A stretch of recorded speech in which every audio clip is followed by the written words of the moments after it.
Welcome to the Time2Fly Podcast. It's time to give your business wings and take flight to achieve more impact, influence, and income with unique perspectives, tools, and tips from successful entrepreneurs and business professionals to help your business fly.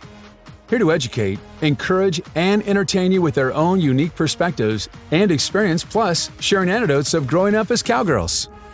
Here's your host, Nikole Haumont.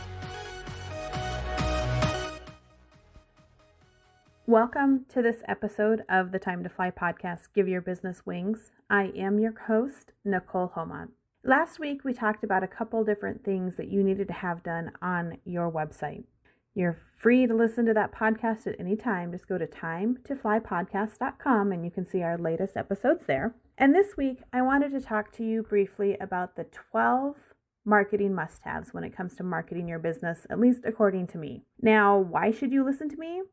Well, I have been in marketing for 20 years now. I actually started doing website design back in 1999, made a detour into print media, including owning and selling a successful horse magazine, and I had a 1.5-year long stint at GoDaddy where I learned even more about the ins and outs of marketing, along with all of the information that I continuously learn on a weekly basis, whether it comes to social media or websites. Now, these are the 12 things that I feel any business needs to have in place. Now, you don't have to do all 12 at one time, but the first 3 are definitely the most important that should be done at the same time. And if you'd like to have a free PDF download of these 12 steps, just hop on over to shieldbar.com, and in the upper right-hand corner, you can request the free PDF to be delivered directly to your inbox. So without further ado, the first 6 that I want to visit with you about are website design,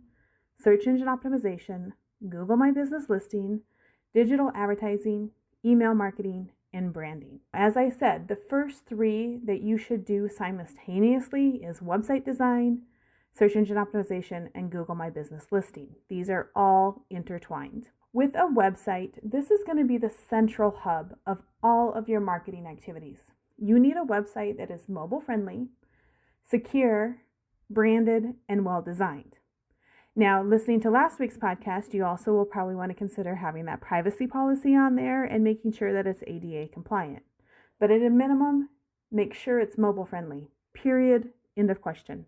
The majority of searches now begin on a mobile device. How many times a day do you find yourself reaching for your mobile phone to look something up? Heck, even my 7-year-old has known since he was 3 that we can just ask Google by pressing a little button there on my phone. So mobile friendly. A lot of website designers are going to tell you that that's going to cost a lot of extra money to make it that way. To me, that is something that's a standard package offering. And you shouldn't have to ask for it. It should be something that's automatically included in the pricing from your designer. So make sure you ask them, is this site going to be mobile friendly? Is it going to be secure? And are you going to follow my instructions on how I want it to look? Now, depending on what type of business you're in, you may want more of a simple website, or you may want something that's over the top and beautiful.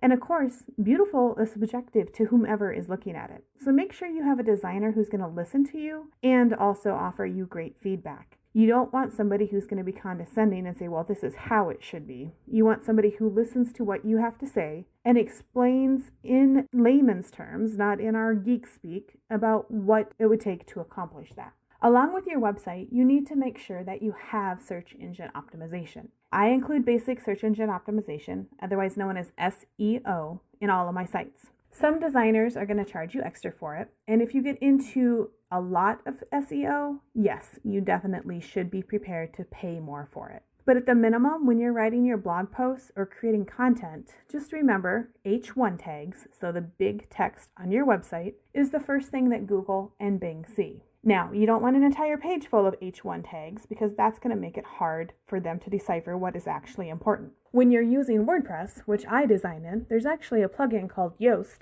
that you can fill out and update all the information pretty easily. It even gives you a green light to tell you that you've done all that you can. If you have a gray button, it means nothing's been done. If you have a yellow button, you're getting there. And if it's orange or slightly red, that's not a good thing. You got lots of work to do. make sure you have that SEO done. This is what Google and Bing look for. It's like an address to a building. If it's not there, you can't find it. So if that address doesn't match up with that building or that SEO doesn't match up with that website, people are not going to find you. And the third, and probably the most important thing to make sure you have going as soon as that website is live, is your Google My Business listing. This is going to be the foundation to any business that provides services in a specific geographical location.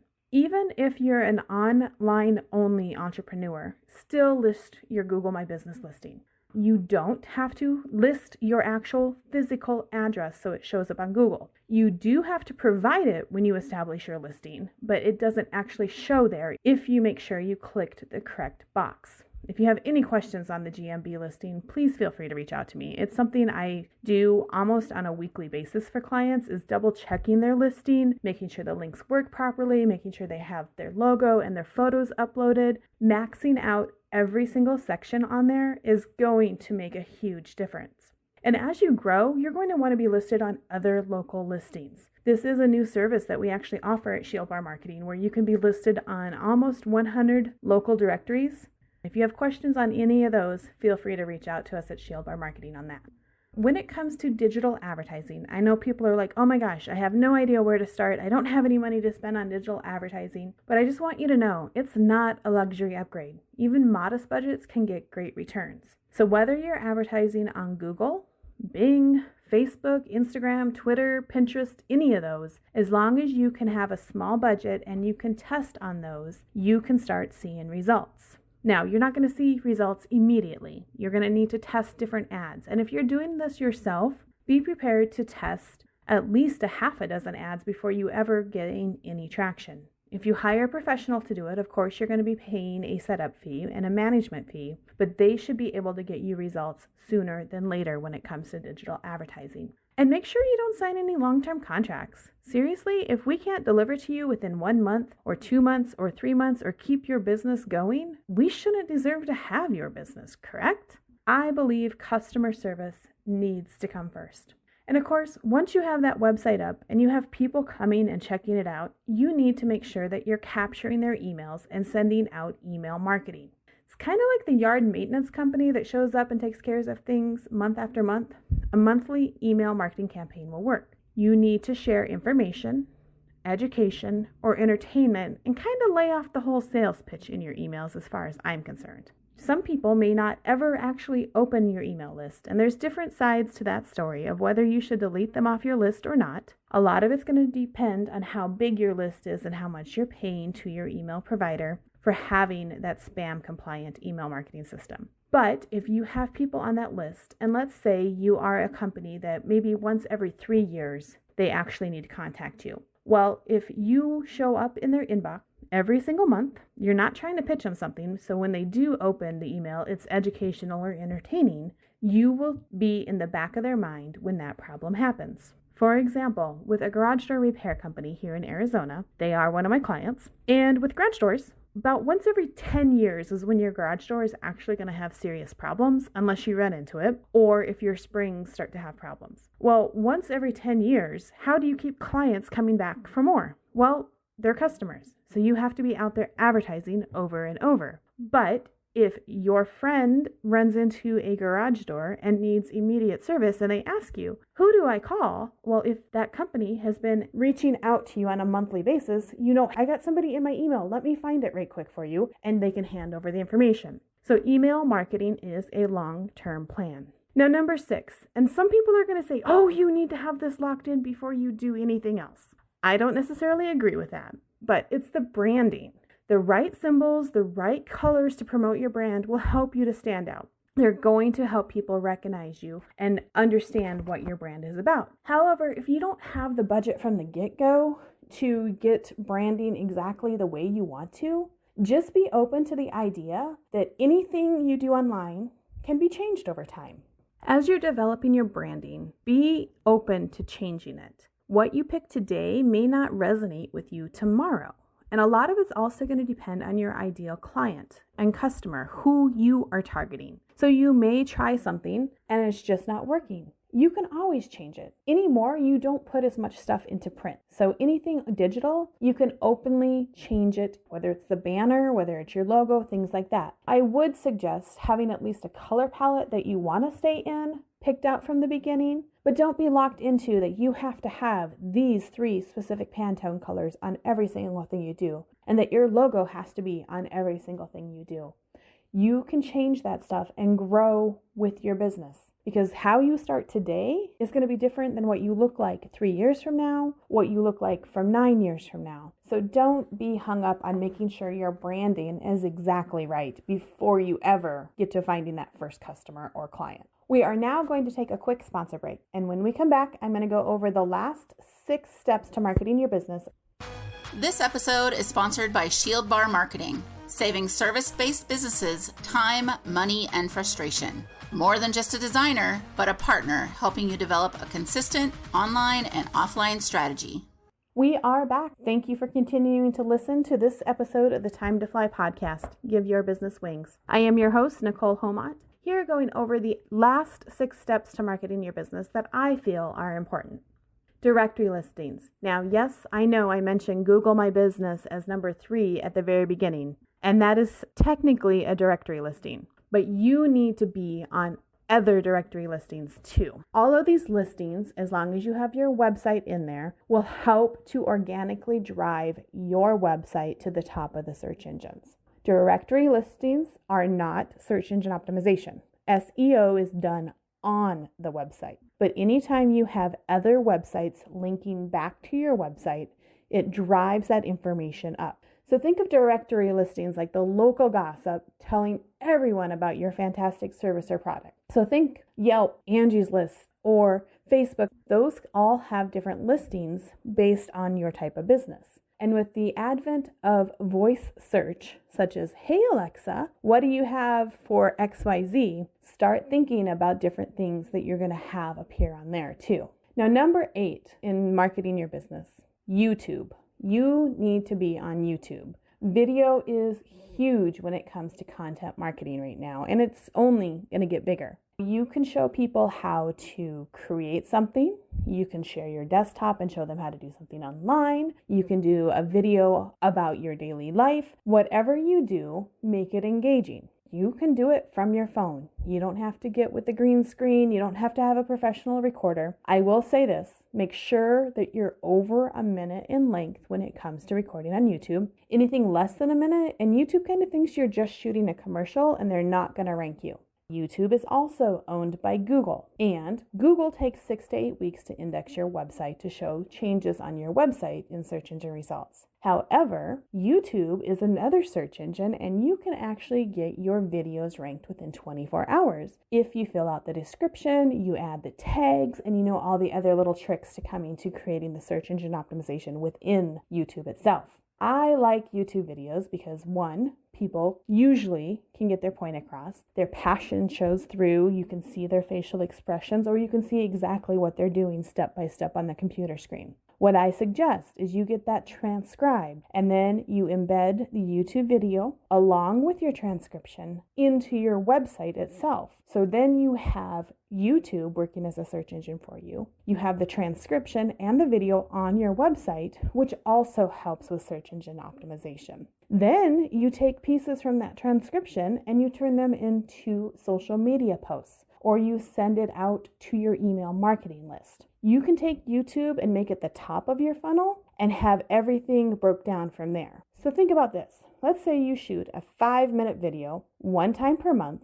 You send it out to your VA or to the company that you're working with who handles all of this for you, which is something shieldbar.com does, by the way. And once a month, you put out this content. It gets added to your website. It gets transcribed. There's search engine optimization on YouTube. There's search engine optimization on your website. You have 12 different pieces taken out of there to create social media content, and it goes out on your email marketing list. How awesome is that? 5 minutes of work. Okay. Probably more like an hour because you want to probably outline what you're talking about, but you can use that content over and over again. Once you've added YouTube to your arsenal, it'll definitely up your game. The 9th thing that you need to think about adding in is Pinterest. This is especially if you have fantastic photos that go along with what you do. Pinterest is actually a visual search engine. You can go back and listen to the podcast interview I did with Kara Chase. I'll link to that in the show notes and learn more about Pinterest, but it's a visual search engine. The work that you do today will return results year after year. Kind of like investing in an upgrade to your home that you're going to love, that's going to make your life that much more enjoyable. So think about Pinterest with graphics, and those graphics can come directly from your blog on your website. Depending on who you talk to, they're not going to agree that Facebook is in my number 10 spot. But Facebook is social media. Yes, it's one of the largest, fastest growing social media platforms out there. And of course, they're linked with Instagram, so you can post right over to Instagram too. But think about Facebook as being a four-season room that you add to your home. It adds functionality to your marketing. At least you're going to need a Facebook page, and you're probably going to want a Facebook group, depending on your business. You're going to want to make sure whatever you do on Facebook that you're consistent. You're going to add photos, you're going to add text, you're going to drive them back to your website, and you're going to try to get those people also on your email marketing list. So you have multiple touch points to every single person out there.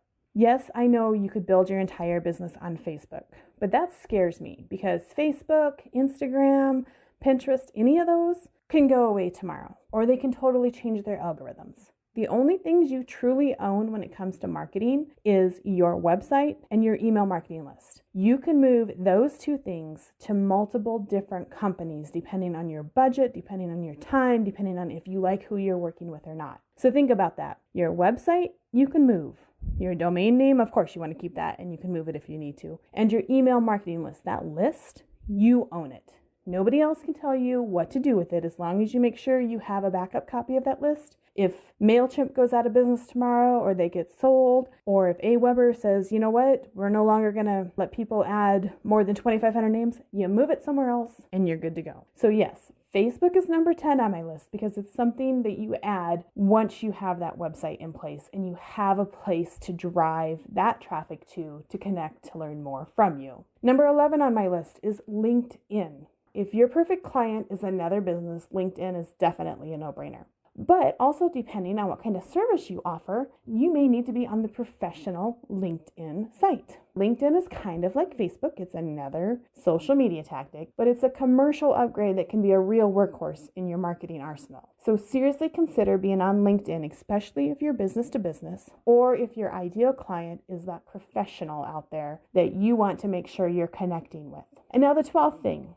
And this is something that I actually enjoy doing, but I still don't think it needs to be higher than number 12, is graphic design. Your graphic design, from business cards to billboards, is going to help tie everything together. So when you meet somebody in real life, you can hand them that business card. Maybe you have your Facebook link on there. Maybe you have your YouTube link on there. You're of course going to have your domain with your website, and you're going to have your email address on there and probably your phone number. But that graphic design is going to be consistent across all medias. So yes, graphic design does tie in with branding. So you're going to want your branding figured out before you go all gung-ho on doing PDFs, banners, doing anything printed where you're paying money for a physical product. You're going to need that branding figured out. But the graphic design can tie everything together so you have a consistent look across all mediums. So if people are on your YouTube channel and they see your banner there, and they click over to LinkedIn and see your banner there, it doesn't have to be the exact same,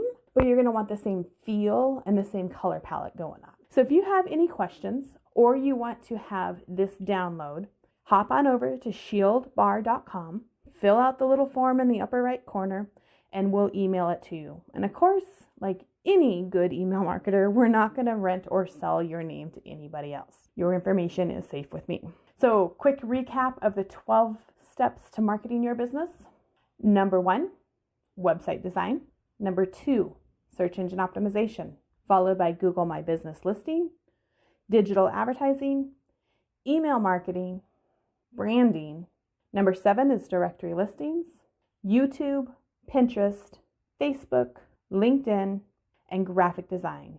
Depending on who you talk to, depending on who you listen to, we all probably have different ideas of how that list should go. And honestly, I could probably make you a list of 99 things to do to market your business without much effort. But these are the top 12 things I think that you should consider, and in the order of importance according to my 21 years in this industry. Join us next week for our next episode of the Time2Fly podcast, and thank you so much for joining me today.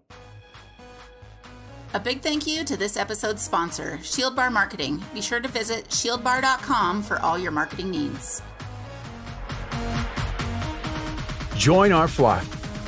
Stay informed of all things Time to Fly by subscribing to our newsletter at time2flypodcast.com. And be sure to tune in to our next show.